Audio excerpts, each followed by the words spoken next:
Hello, I'm your host Sarah, and this is Insane.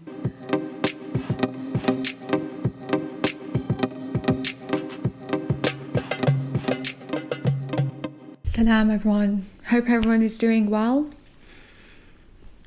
I'm not well. I'm actually quite angry these days. I go on to these protests for Palestine, wanting to sort of let out all this pent up rage, and I think it's going to make me feel better, but it doesn't. I just get even more enraged with the audacity of the establishments that continuously gaslight us and want to classify our disdain for the killing of children as being hateful.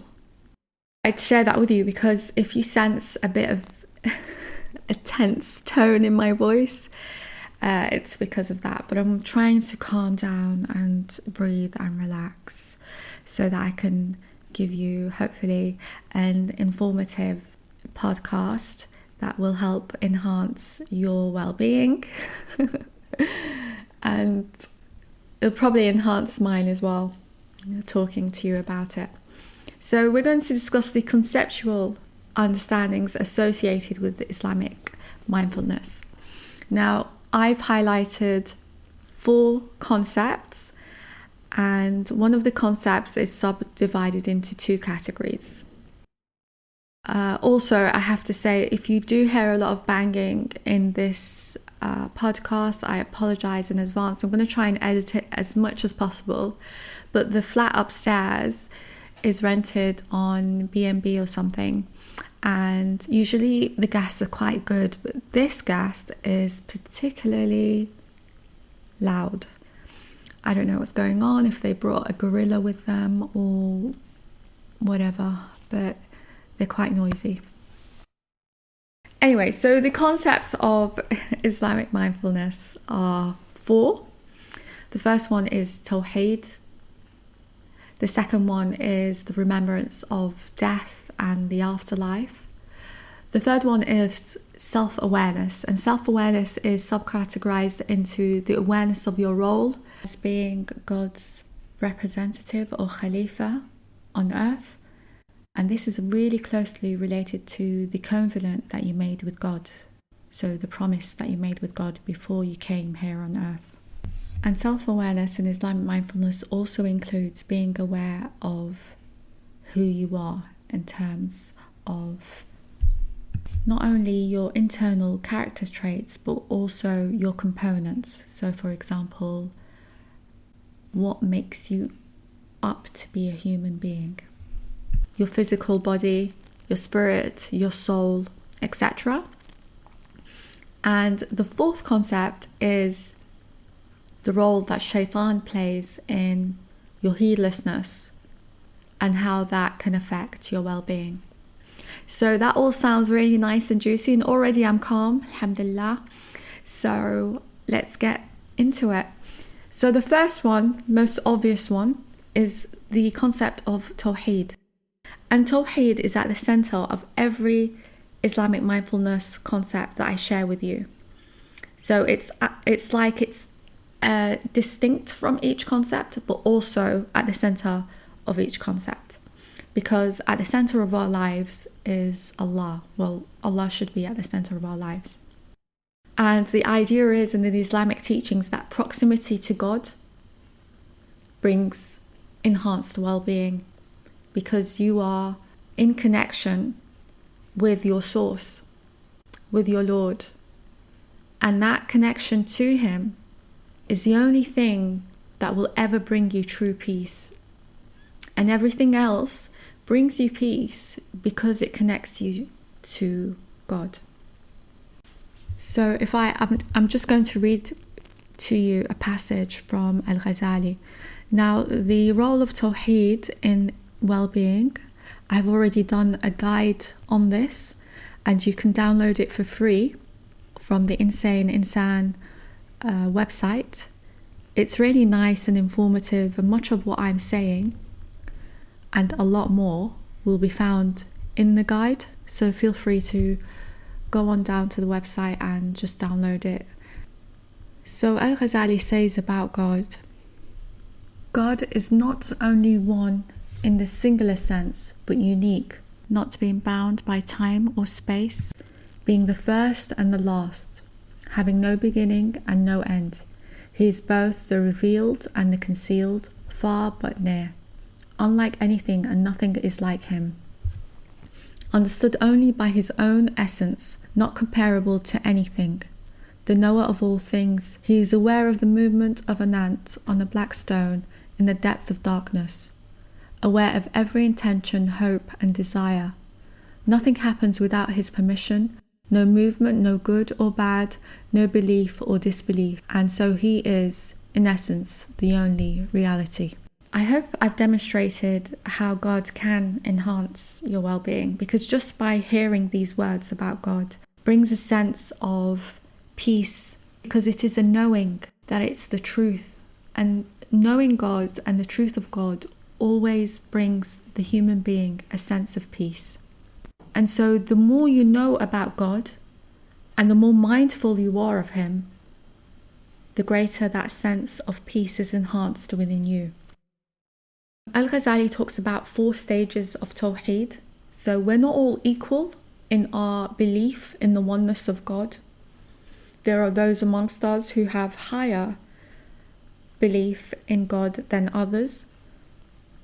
And really that's what distinguishes, I wouldn't say true belief from false belief, but a greater sense of God or the oneness of God from sort of a superficial sense, is how much knowing God impacts your life. The most common form of Tawhid, a belief of what most Muslims have, is that there is an utterance of Tawhid, which is in the form of Shahada, Ashhadu an la ilaha illallah, and then that is believed in the heart, but it is a belief that wavers and doesn't really inform your day-to-day, in a sense that it doesn't have that much effect on your emotional well-being as well. So the way in which you know that you have a strong belief in God is indicated by your emotional well-being. So for example, Al-Ghazali states that those who have complete reliance in God are at ease because they are aware that everything is in the hands of God. And so for example, I know we do this a lot. When things don't go our way, well, we cry about it for quite some time, get angry, blame the system and blame ourselves and blame our families and blame our upbringing and blame our dreams and blame our enemies. And there's a lot of anxiety and anger associated with that. And then finally, when you've exhausted yourself in the most negative of ways, you say, Qadar Allah ma sha' Ufa'al, this is God's decree and I'm okay with it. Now the mindful Muslim who is mindful of Tawheed and God doesn't go through this long overstretched process that has a lot of negative feelings associated with it and can go on for days, months and even years, and some people don't get over the disappointments of life for a lifetime. So you can see how being mindful of God impacts your well-being. The mindful Muslim is aware that God is in charge, and the way that he increases his awareness in God is through knowledge. This is the only way of increasing patience, resilience, faith, anything.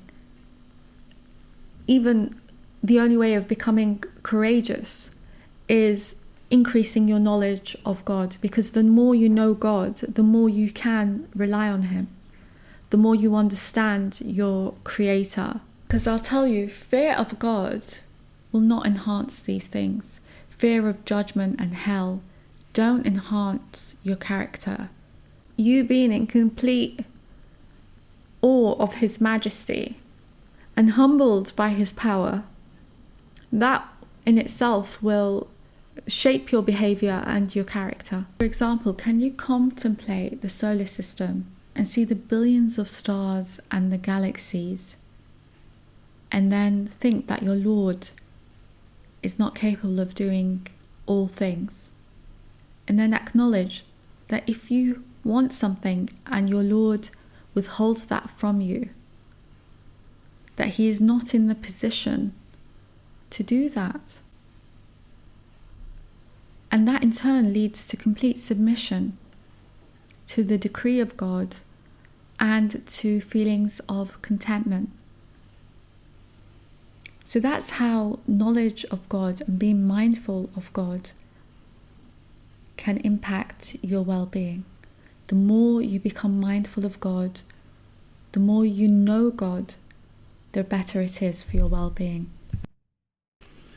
And the second notion is remembrance of death and the afterlife. Now, death is not a concept that you will find in contemporary well-being. The idea that death or remembering death can have a positive effect on your life does not exist in contemporary understandings. But in Islamic understandings, it does, because Islam is concerned with not only your well-being here, but your well-being in the afterlife. And it has more concern for your well-being in the afterlife than it does for whatever feelings you have in this world. In so much so that if something has a negative, makes you uncomfortable, sad or depressed, but is good for you in the next life, then that thing that's caused so much quote-unquote negative feelings is actually good for you, and you should do. Because feelings are, I wouldn't say are not considered, I'd say immediate feelings are not considered in Islam to be an indication of you doing something good for you. The Quran says, وَعَسَىٰ أَن تَكْرَهُ شَيْئًا وَهُوَ خَيْرٌ لَكُمْ وَعَسَىٰ أَن تُحِبُّوا شَيْئًا وَهُوَ شَرٌ لَكُمْ وَاللَّهُ يَعْلَمُ وَأَنْتُمْ لَا تَعْلَمُونَ. And be mindful or be cautious that you may like something that is bad for you or dislike something that is good for you. And God knows best. Just note that translation's from the top of my head, and you might find wordings are different in any texts that you consult. So the concept of death and remembering death and the afterlife is a wellness concept because it keeps you focused on God and on why you're here. And ultimately that leads to enhanced well-being. I've read examples of the Sufis in the past. They used to actually dig up graves in their own gardens and lay in them every night to keep themselves away from heedlessness and to refocus themselves every day. I mean, how challenging is that? You really have to be dedicated to the next world to put yourself through such things. And in a worldly sense, that would have so much negativity associated with it in terms of feelings like anxiety and sadness. But from their perspective, those feelings were good, and it allowed them to focus on the long term, on things like the greater good in this life.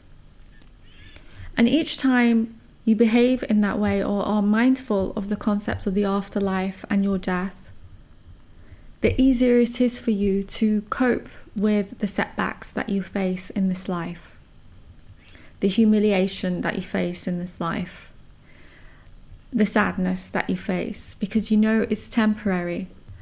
And keeping the afterlife in mind also is linked with the judgment, God's judgment, that you are going to be judged, and that ultimately this life is a test, and your expectation of making this life a heavenly realm is not in its place. So mindfulness of death and the afterlife acts as a constant reality check for yourself. That whenever something hits you hard, you've got to remind yourself, it doesn't matter. There is a next life. And anything that happens to you in this life is always temporary. Nothing stays the same. No goodness, no badness, no happiness, no sadness. It all is temporary. The third concept is the concept of self-awareness. Being aware, and this is closely tied with the afterlife and judgment, that you are here as God's representative on earth. You are the manifestations of the existence of God. You should be reinforcing the truth of God, the reality of God, and that is in essence why you are here.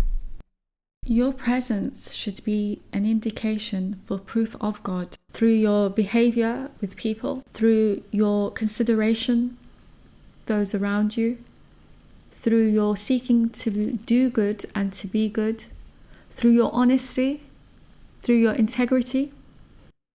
And you may have asked yourself, why should I do this? Why have I taken on such a heavy burden? Why must I take it on? And Islamic mindfulness also asks you to be mindful of the fact that you took a covenant with God, that you made a promise to God that you would fulfill this responsibility, and that ultimately your well-being is linked to fulfilling this promise. And really, this is the start of everything for you and I. This promise, this covenant. And I will go into it in much more detail in the next episode, inshallah. Now, included in the concept of self-awareness is being aware of who you are as a human being, as in being aware of your makeup. What do you consist of? So within the Islamic understandings, God has created you as you are, not for the sake of it. The mindful Muslim is aware that they are alive to fulfill this role of being God's ambassador on earth, and essentially to worship God. So that in turn makes them aware of the fact that they are given this body to fulfill that role. There is no other purpose for their body. According to Al-Ghazali, the human being consists of 5 aspects: the body, the intellect, the soul, the spirit, and the heart. And all these 5 things should be used and can be used to gain proximity to God and for the fulfillment of this role. What is quite telling in Islamic teachings, and what distinguishes it from understandings of knowledge within the Western contemporary context, is that the heart plays a significant role in Islam when it comes to knowledge. It is called by Al-Ghazali as being the throne or the seat of knowledge. It doesn't just pump blood around the body. It has like a second but primary aspect to it, which is to, as it were, download the inspired teachings of God into your heart. And it is the thing that connects you to the unseen world. Now, I just want to give you a flavor of these concepts within Islamic mindfulness in this podcast. It's far too vast for me to just cover it right now, but I will in my next episode. So it's really important that you bear in mind that self-awareness includes being aware of your role, of your covenant, and also of who you are. Not just in terms of your aspects, but in terms of your character. It's also really important to highlight that there's a lot of ethics associated with being in a state of wellness in the Islamic context, because just by fulfilling your role of God's representative on earth, there is a lot of ethics, of concepts of right and wrong and justice associated with that. In Islam, there's no such thing as an individual achieving peak wellness while everyone around them is suffering. We don't have that concept in Islam. I will do a separate podcast on this. I can't believe I haven't done it. I went just now to check if I've done a podcast on this and I haven't. What have I been doing? I think I've been doing the guides. That's what I've been doing. And the fourth concept is that of shaitan and the role that shaitan plays in our feelings of sadness and negative feelings in general. Shaitan isn't something anyone really talks about. I find that quite odd, considering that God has on a number of occasions made quite clear that our enemy is shaitan. But yet shaitan isn't really considered. I think it's because he's not considered in contemporary mindfulness or any contemporary discussion on well-being, because obviously they don't believe in shaitan, just like they don't believe in God. I think this is an area that needs to be given a lot more consideration. In fact, my next guide will be on the role of shaitan, in that there are verses in the Quran that specifically state that shaitan seeks to intimidate and cause you pain and suffering. And I think the main reason why shaitan does this is because he was denied paradise because he lost hope in God. So he's out on a vengeance to make us all lose hope. He knows hopelessness is the door to disobedience. He lost hope in God, and that's what Iblis means, he who loses hope. Because the essence of faith is hope. And hopelessness arises due to heedlessness, not reminding yourself or being mindful of the fact that God is in charge, that God is merciful, that ultimately whatever God decrees is what we should submit to. And we should submit because we have made an oath that we will carry out what is expected of us on this earth. And then heedlessness of judgment and death. I think out of all the negative emotions, hopelessness is one of the worst. And the only thing worse than hopelessness is shame. So I'd put shame as being like the lowest negative feeling, and then hopelessness just above that.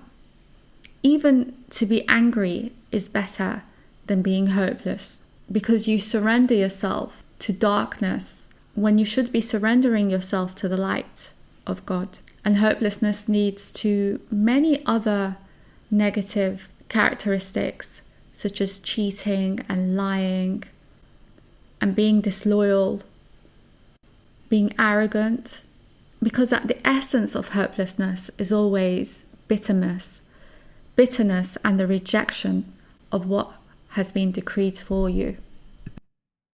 And shaitan is at the center of heedlessness. It's how he works. He and his soldiers work 24/7 at every moment to make you heedless of who you are, of what you're doing here, of why you are here.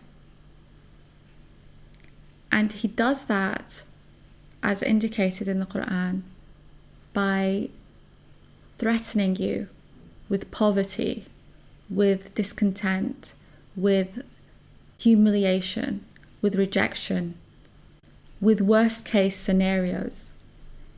And in the case of the good Muslim, he works to create self-doubt within you. He works to break you so that he can isolate you. Because shaitan does not preoccupy himself too much with a lost soul or someone who cannot inspire people to do good. He preoccupies himself with those that are good, that can make a difference in this world. And you've got to be mindful of that. He seeks to fill you up with vengeance and bitterness and bad feeling, mistrust. And in the majority of cases, he is successful. A lot of the time, you see that you inherit the behaviors and the qualities that you once did not like in your parents or in your siblings or in your co-workers. You find that most people treat others how they have been mistreated. And we can see this happening on a mass scale right in front of our very eyes, where we have a people that were once persecuted for who they were and treated in the most horrendous way, doing the same, if not worse, to others. What we see in front of us happens on a smaller scale in our lives.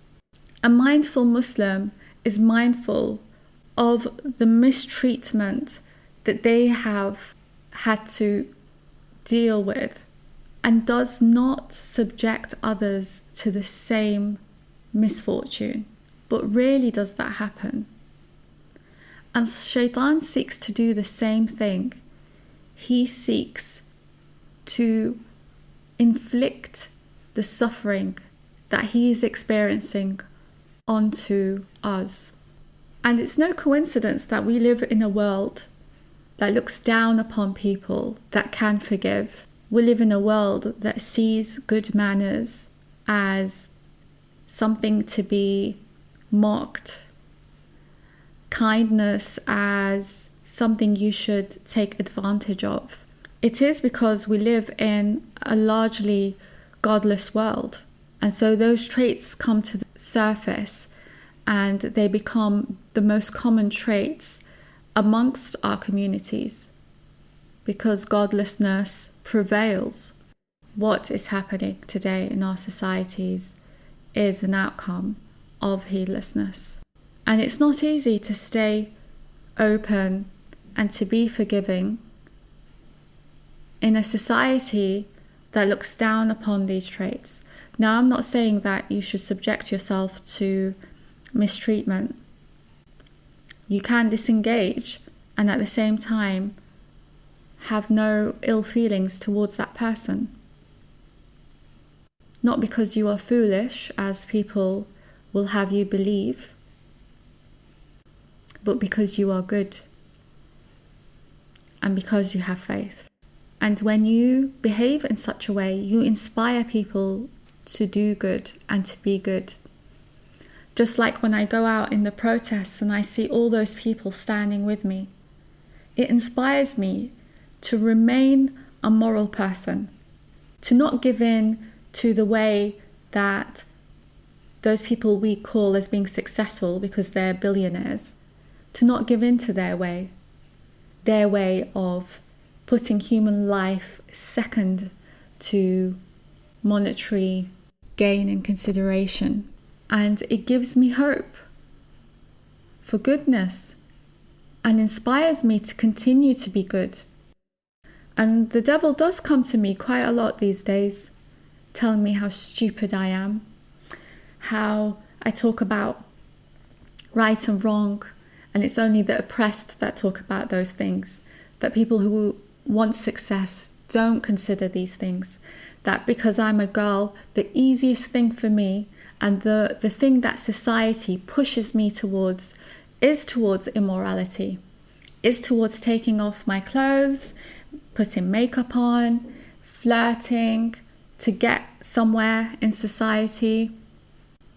These things are the things that this society inspires women to go towards. A woman who shows anything contrary to this is often persecuted, humiliated, and many men before women seek to break her. And this is the reality of the world that we live in. And I tell you, in times of weakness, I feel so foolish for what I'm doing, but I'll continue to do it Because I'm mindful of God, mindful of life after death, mindful of the reason why I'm here, mindful of the covenant that I made, mindful of Shaitan.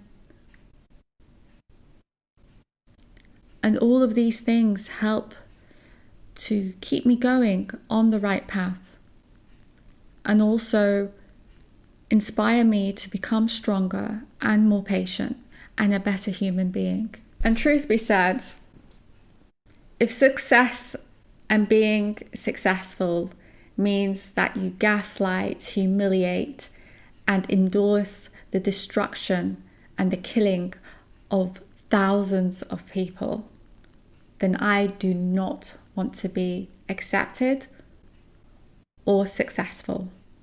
And for as long as I stand against it, I will be very, very happy. Angry, but happy.